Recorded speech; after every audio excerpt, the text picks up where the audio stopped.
madaxweynaha Faransiiska Emmanuel Macron ayaa ku celiyay dalabkiisa xabad joojinta Ukraine iyo ka bixitaanka Ruushka ee warshada tamarta nuclear-ka Ukraine maruu telefoon kula hadlay madaxweynaha Ruushka Vladimir Putin sida lagu sheegay qoraal ka soo baxay madaxtooyada Faransiiska kaasoo u dhignaa sidan. madaxweyne Macron wuxuu cambaareeyay sii socoshada howlgallada militari ee Ruushka ee Ukraine wuxuuna ku celiyay dalabkiisa inay joojiyaan sida ugu dhaqsiyaha badan in wadaxaajoodyadu ay bilowdaan iyo in madax bannaanida iyo wadajirka dhuleed ee Ukraine dib loo soo celiyo.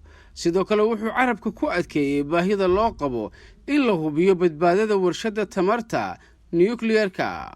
waxa uu xasuusiyay in qabsashadii Ruushku ay sabab u ahayd khataraha hadda jira ee ay wajahayso warshada nuclear-ka Ukraine ee Zaporizhzhia.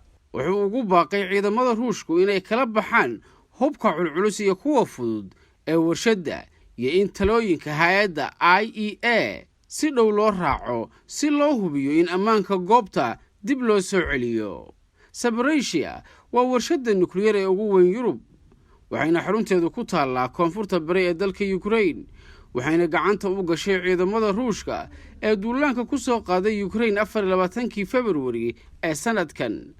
madaxtooyada Faransiiska ayaa intaas ku dartay in madaxweyne Macron uu mar kale la hadli doono madaxweyne Putin maalmaha soo socda si loo gaaro heshiis damaanad qaadaya badqabka warshada nuclear-ka ee Zaporizhzhia. arrinta ku saabsan haqabeelka cuntada adduunka, Macron wuxuu Putin u sheegay in cunaqabataynta Yurub ee ka dhanka Ruushka aysan khuseyn wax soo saarka beeraha. waxa uu sidoo kale madaxweyne Putin ka codsaday inuu hubiyo in heshiiska dhoofinta haruurka ee Ukraine ee u dhaxeeya Ruushka, Ukraine iyo Turkiga iyadoo ay kormeerayaan qaramada midoobay si loo hubiyo in haruurka la dhoofiyo uu gaaro kuwa ugu baahida badan.